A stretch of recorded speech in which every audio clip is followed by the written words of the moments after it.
Hello everyone, টিউটোরিয়ালসের পক্ষ থেকে সবাইকে স্বাগতম। আপনাদের জন্য শুরু করতে যাচ্ছি CCNA কোর্স। আশা করি সবাই আমার সাথে থাকবেন। প্রথমে আমরা শুরু করতেছি ফান্ডামেন্টাল অফ নেটওয়ার্কিং দিয়ে। ফান্ডামেন্টাল অফ নেটওয়ার্কিং এর ভিতরে টপিকস থাকবে what is network, types of network, medium or media, topology, OSI reference model, TCP/IP model. তো জানি আগে হোয়াট ইজ নেটওয়ার্ক। এখানে একটা চিত্র দেখতে পাচ্ছেন, যে ছবিতে দেখা যাচ্ছে যে দুইটা বাচ্চা মেয়ে, তারা আমাদের মতোই ছোটোবেলায় টিনের কৌটা দিয়ে মাইক্রোফোন বানিয়ে খেলা করছে। আমরা হয়তো অনেকেই করেছি। তো এটা এক ধরনের নেটওয়ার্ক ছিল। এটা এক ধরনের নেটওয়ার্ক।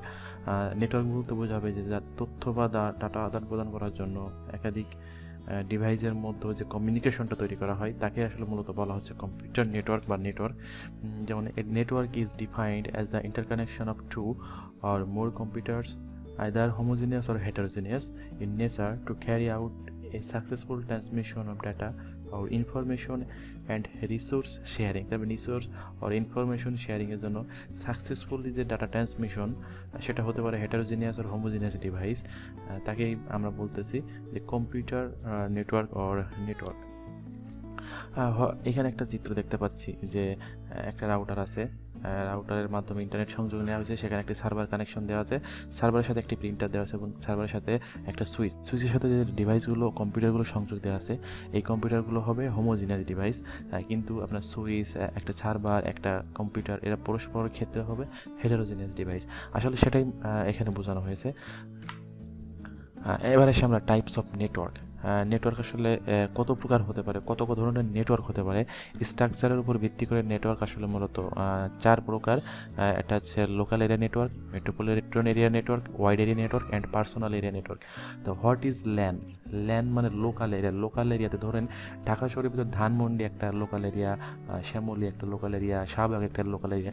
এই এরিয়ার ভিতর যে নেটওয়ার্কগুলো গড়ে উঠেছে তাকে বলা হবে local area network or LAN. আর মেট্রোপলিটন এরিয়া নেটওয়ার্ক বলতে পারে একটা বৃহত্তর শহরের ভিতর যে নেটওয়ার্ক সিস্টেমটা গড়ে উঠেছে তাকে বলা হবে মেট্রোপলিটন এরিয়া নেটওয়ার্ক।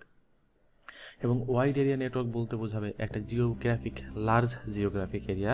আসলে লার্জ জিওগ্রাফিক এরিয়া, এই লার্জ জিওগ্রাফিক এরিয়ার ভিতরে যে নেটওয়ার্কটা গড়ে উঠবে বা যে নেটওয়ার্ক ব্যবস্থাটা তৈরি করা হবে তাকে বলা হবে ওয়াইড এরিয়া নেটওয়ার্ক। এবং সবথেকে ক্ষুদ্র যে নেটওয়ার্ক সেটা বলা হবে পার্সোনাল এরিয়া নেটওয়ার্ক বা প্যান। যেমন ধরুন আমরা ব্লুটুথের মাধ্যমে এক ডিভাইস থেকে অন্য ডিভাইসে ডাটা আদান প্রদান করে থাকি, হটস্পটের মাধ্যমে আমাদের ডাটা শেয়ার করে থাকি। আসলে এগুলোই বলা হচ্ছে পার্সোনাল এরিয়া নেটওয়ার্ক। অথবা এই যে মনে করুন আমরা ইয়ারফোনের মাধ্যমে গান শুনে থাকি, ফোনের থেকে গান শুনে, ফোন থেকে আমাদের ডাটা ট্রান্সফার হচ্ছে ইয়ারফোনের স্পিকারে। এটাও কিন্তু এক ধরনের নেটওয়ার্ক। আশা করি বুঝতে পেরেছেন। নেক্সট টপিকে যাই, মিডিয়া অর মিডিয়াম কি? মিডিয়া আর মিডিয়াম হবে সেই সকল কম্পোনেন্ট বা উপাদান যার মাধ্যমে ডাটা কমিউনিকেশনেরটা হয়ে থাকে। যেমন এখানে আমরা যদি বলি যে ইথারনেট টেকনোলজি এবং ডিভাইস, এই দুইটা মিডিয়াম বা মিডিয়ার মাধ্যমে ডাটা আদান প্রদান হয়ে থাকে। তো ইথারনেট টেকনোলজির ভিতর থাকবে coaxial cabling, twisted pair cabling, fibre optic cabling এবং ডিভাইসের ভিতরে আছে হাব, সুইচ, রাউটার। অনেক ডিভাইস ব্যবহার করা হয়ে থাকে। তো আমাদের যে CCNA-তে এই 3টা ডিভাইস নিয়ে মূলত কাজ। আমি সেখানে এই জন্য 3টা ডিভাইসের নাম উল্লেখ করলাম। তো আমরা দেখি এখানে ইথারনেট টেকনোলজির ভিতরে কী কী কেবলিং আছে। কোক্সিয়াল কেবল আপনারা দেখতে পাচ্ছেন এখানে। কোক্সিয়াল কেবলের একটা সেন্টার কন্ডাক্টর আছে। সেন্টার কন্ডাক্টর আসলে কোক্সিয়াল কেবল বলা হয় কোন কেবলকে? সচরাচর আমরা সবাই দেখতে পাই সেটা হলো ডিশের কেবল। ডিশের কেবলটা হচ্ছে কোক্সিয়াল কেবল। ভিতরে যে সেন্টার কন্ডাক্টর আছে তার উপরে একটা ডাইইলেকট্রিক অন্তরক, বিদ্যুৎ প্রবাহী অন্তরক একটা পদার্থ দিয়ে তৈরি করে একটা কভার দেওয়া আছে এবং একটা কন্ডাক্টিং শিল্ড আছে। কন্ডাক্টিং শিল্ড দেখবেন বাইরে একটা লোহার বা জালি মতো, জাল, নেটের জাল মতো থাকে, এটাকে বলা হয় কন্ডাক্টিং শিল্ড। এবং সর্বশেষ বাইরে থাকবে একটা আউটার জ্যাকেট। সর্বোপরি আছে twisted pair cabling. Twisted pair কেবলিংটা কেমন হবে? যেমন আমরা যে ইন্টারনেট সংযোগ নিই যে যে তার দিয়ে, এটাকে বলা হয় টুইস্টেড পেয়ার কেবল।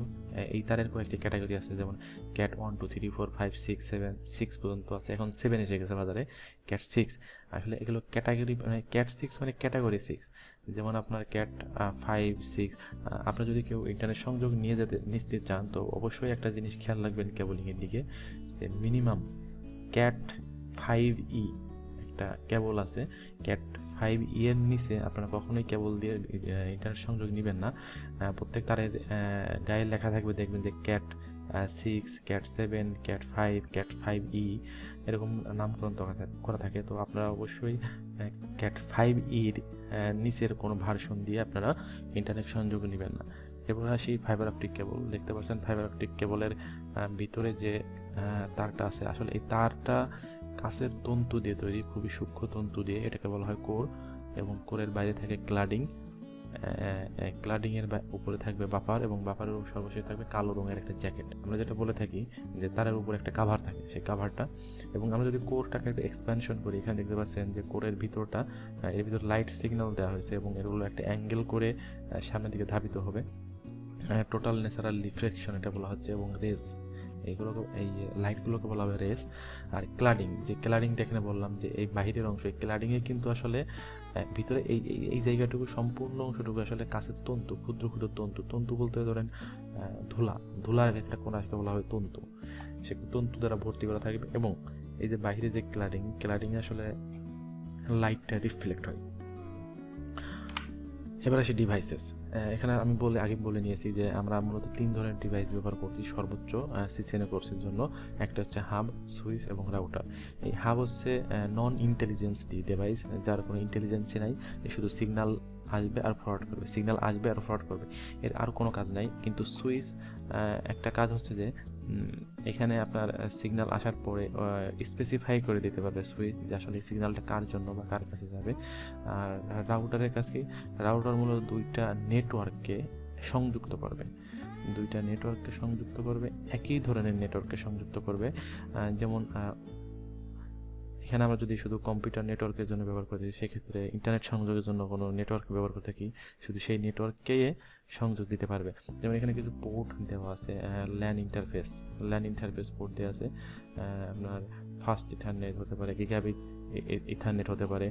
যেমন রাউটার যদি আপনার 1841 মডেলের হয়, সেটা হবে ফাস্ট ইথারনেট, এবং যদি গিগাবিট ইথারনেট হয় তো সেক্ষেত্রে হবে 1941 মডেল। এবং 1941 মডেলে আপনার 1000 Mbps পর্যন্ত ডাটা ট্রান্সমিট করতে পারবে। আর একটা এখানে দেখছি অক্সিলারি পোর্ট আর কনসোল পোর্ট, আর এটাও কনসোল পোর্ট। এটা আছে RJ45 কানেক্টর লাগানোর মতো পোর্ট, আর এটা সাইডে USB টাইপ বি, আর আছে অক্সিলারি পোর্ট। আসলে এগুলো আমরা দেখবো যে পরবর্তীতে যে এইগুলোর কাজ কি, আমাদের প্রচুর কাজ আছে এই কনসোল পোর্টের রিলেটেড। এবং এখানে আছে ওয়ান ইন্টারফেসেরও প্রচুর কাজ আছে, এগুলো আমরা দেখবো পরবর্তীতে। এবার আসে টোপোলজি হচ্ছে আমার 5 প্রকার: star, bus, ring, mesh and hybrid. তো স্টার টোপোলজিতে আসি। স্টার মানে কি? তারার আমরা ধরি যে তারার বিভিন্ন অ্যাঙ্গেল থাকে, হ্যাঁ। তো ধরলাম তারার এটা আছে মধ্য একটা ডিভাইস, এবং তার সাথে সংযুক্ত আছে বিভিন্ন ISP সংযুক্ত আছে, এখানে একটা ওয়াইফাই ল্যাপটপ আছে, কম্পিউটার আছে, প্রিন্টার আছে, প্লে স্টেশন আছে, স্মার্টফোন আছে, ডেস্কটপ আছে। তো আসলে মূলত স্টার টোপোলজিতে মেন যেটা হবে, একটা কেন্দ্র ডিভাইস থাকবে, এবং সেই কেন্দ্র ডিভাইসের সাথে সকল কম্পিউটারগুলো সংযুক্ত থাকবে। বাস টোপোলজি, বাস মানে একটা বাস বলতে কি, বাস হচ্ছে একটা ডাটা পরিবহনের একটা মাধ্যম, সেটাকে বলা হবে একটা বাস। যেমন আমরা কম্পিউটারের সাথে মাউস, কিবোর্ড যে তারটা সংযোগ করে থাকি, এই তারকে বলা হয় বাস মানে ডাটা আদান প্রদান করার যে মাধ্যম, সেটাকে বলা হবে বাস। তো এই একটা বাসের সাথে দেখেন যে বিভিন্ন কম্পিউটারগুলো সংযুক্ত আছে, এখানে কোনো কেন্দ্র ডিভাইসের প্রয়োজন নাই। রিং টোপোলজি দেখেন যে একটা কম্পিউটারের সাথে আরেকটা কম্পিউটার, নোড 1 এর সাথে নোড 2, 3, 4, 5 এভাবে কন্টিনিউয়াসলি সংযোগ করা আছে। তার মানে এখানে যদি একটা কম্পিউটার কোনোভাবে নষ্ট হয়ে যায়, বাদবাকি কম্পিউটারগুলো আর কাজ করবে না। এবার আসি মেশ টোপোলজি। মেশ আসলে হচ্ছে যে এখানে প্রত্যেকটা কম্পিউটারের সাথে প্রত্যেকটা কম্পিউটার সংযুক্ত থাকবে। যেমন দেখেন যে প্রথম কম্পিউটারের সাথে বাদবাকি 5টা কম্পিউটার সংযোগ আছে, এখান থেকে 5টা সংযোগ বের হয়ে গেছে। আবার এখান থেকে যদি দেখি, তো এখান থেকে 5টা সংযোগ গেছে 5টা কম্পিউটারের দিকে। এই টোপোলজিকে বলা হচ্ছে মেশ টোপোলজি, মানে একটা কম্পিউটারের সাথে বাদবাকি সকল কম্পিউটার সংযুক্ত থাকবে। তো এটা আসলে একটা কস্টলি নেটওয়ার্কিং। যেমন ধরেন আমরা যদি রাজশাহী থেকে চিটাগাং কিছু কম্পিউটার আছে আমার, আবার সিলেটে কিছু কম্পিউটার আছে, খুলনাতে কিছু কম্পিউটার আছে। তো প্রত্যেক কম্পিউটারের সাথে যদি প্রত্যেক কম্পিউটার বা তার সংযুক্ত করতে চাই, সেক্ষেত্রে আমাদের হিউজ একটা কস্ট এসে যাবে। তো এক্ষেত্রে একটা সমস্যা। এবার আসি সর্বশেষ আমরা টপোলজি। হাইব্রিড টপোলজিতে কী হবে যে এক বা একাধিক টপোলজি, যে টপোলজিগুলো আমরা পূর্বে দেখে আসলাম যেমন রিং, স্টার, বাস বা মেশ, এরকম একাধিক টপোলজি মিলে যদি আমরা কোনো একটা নেটওয়ার্ক তৈরি করি তো সেই নেটওয়ার্ককে বলা হবে হাইব্রিড টপোলজি। দেখতে পাচ্ছেন এখানে একটা রিং টপোলজি আছে, এখানে একটা স্টার টপোলজি আছে, এখানে একটা রিং টপোলজি আছে এবং এখানে একটি বাস টপোলজি আছে। এবার আসি OSI reference model. OSI reference model, এখানে 7টা লেভেল আছে, যে 7টা লেভেলের মাধ্যমে আসলে আমাদের ডাটাগুলো ট্রান্সমিট হয়ে থাকে, আবার ডাটাগুলো রিসিভ হয়ে থাকে। তো ফার্স্ট আমরা নিচ থেকে শুরু করি। Physical layer.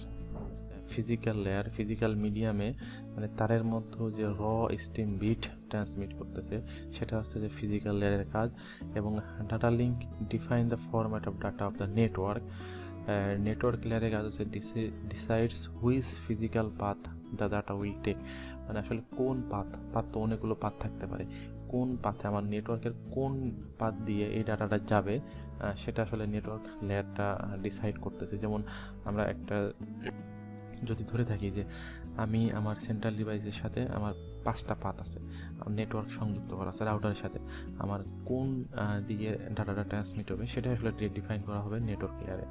এবং ট্রান্সমোডালে transmit data using transmission protocol including TCP and UDP. TCP হচ্ছে ট্রান্সমিশন কন্ট্রোল প্রোটোকল আর ইউডিপি হচ্ছে ইউজার ডাটাগ্রাম প্রোটোকল। এখানে টিসিপি হচ্ছে রিলায়েবল প্রোটোকল এবং এখানে টিসিপি হবে রিলায়েবল প্রোটোকল এবং ইউডিপি হবে আনরিলায়েবল প্রোটোকল। সেশন লেয়ার আমরা সেশন মানে কি বুঝি, যেমন ধরুন আমরা যখন একটা ব্রাউজারে লগ ইন করি বা আমরা যখন কম্পিউটারে লগ ইন করে থাকি, দেখা যায় 10 মিনিট পর বা 5 মিনিট পর একটা টাইম সেট আপ থাকে, যে টাইমে যদি আমরা কম্পিউটারে কোনো কাজ না করি কম্পিউটার অটোমেটিক লক হয়ে যায় বা বন্ধ হয়ে যায়, যেভাবে সেট আপ করে রাখে। তো এটা একটা সেশন। তো এখানে সেটাই বলা যায় মেইনটেনেন্স কানেকশন, মানে কানেকশনটা চেক করবে and is responsible for controlling ports and session. মানে কন্ট্রোলিং পোর্টগুলো ঠিকঠাক মতো কাজ করতেছে কিনা সেগুলো রেসপন্স করবে। Presentation layer ensures that data is in a usable format and is where data encryption occurs. মানে এখানে এসে কী হবে, ডাটা এনক্রিপশন করা হবে এবং ইনশিওর করা হবে যে ডাটা, এখানে ডাটা ফরম্যাটটা ঠিক আছে। অ্যান্ড লাস্ট আছে অ্যাপ্লিকেশন লেয়ার, আর যাকে বলা আছে human computer interaction layer. Human এবং কম্পিউটার ইন্টারাকশন লেয়ার, মানে আপনি যে কম্পিউটারে বসে কাজ করছেন বা ডাটা দেখছেন, এটা হচ্ছে অ্যাপ্লিকেশন লেয়ারের কাজ। যেমন আমরা যদি ব্রাউজারে আমি কোনো ডাটা দেখতে চাই, যেমন গুগলে একটা সার্চ দিলাম, এটা হচ্ছে হিউম্যান এবং computer interaction. Where application can access the network service. মানে একটা অ্যাপ্লিকেশন মাধ্যমে, যেমন আমরা ক্রোম ব্রাউজারের মাধ্যমে যে গুগলে সার্চ দিই হোয়াট ইজ নেটওয়ার্ক, তো এই যে ডাটাটা দেখছি এটা আসলে অ্যাপ্লিকেশন লেয়ারের কাজ। আরেকটা লাস্ট টপিক আছে, সেটা হচ্ছে টিসিপি আইপি মডেল। তো টিসিপি আইপি মডেল আর ওএসআই মডেল সেম, শুধু এখানে অ্যাপ্লিকেশন লেয়ারের ওএসআই মডেলের অ্যাপ্লিকেশন, প্রেজেন্টেশন আর সেশন, এই 3টা লেয়ার মিলে টিসিপি লেয়ারও হবে অ্যাপ্লিকেশন লেয়ার। আর বাদ বাকি ট্রান্সপোর্ট লেয়ার, ওএসআই মডেলের ট্রান্সপোর্ট লেয়ার, টিসিপির ট্রান্সপোর্ট লেয়ার সেম। ওএসআই মডেলের নেটওয়ার্ক, এখানে নেটওয়ার্ক বা ইন্টারনেট লেয়ার সেম। আর ওয়েবসাইট ডাটা লিঙ্ক এবং ফিজিক্যাল লেয়ার মিলে হবে নেটওয়ার্ক ইন্টারফেস। তো এটাই আসলে কাজ, যা আছে বাদ বাকি সব সেম। আপনারা দেখলে বুঝতে পারছেন এই লেয়ারগুলো যে কাজ করেছে। দেখা যাবে ফিজিক্যাল লেয়ার এবং ডাটা লিঙ্ক লেয়ারে যে কাজ হয়েছে টিসিপি লেয়ারের নেটওয়ার্ক ইন্টারফেসে সেম কাজ হবে। তো ধন্যবাদ। এই ছিল আমার CCNA ফান্ডামেন্টালসের বেসিক পর্ব। আশা করি সাথে থাকবেন। সকলকে ধন্যবাদ। Subscribe to stay with me. Good bye.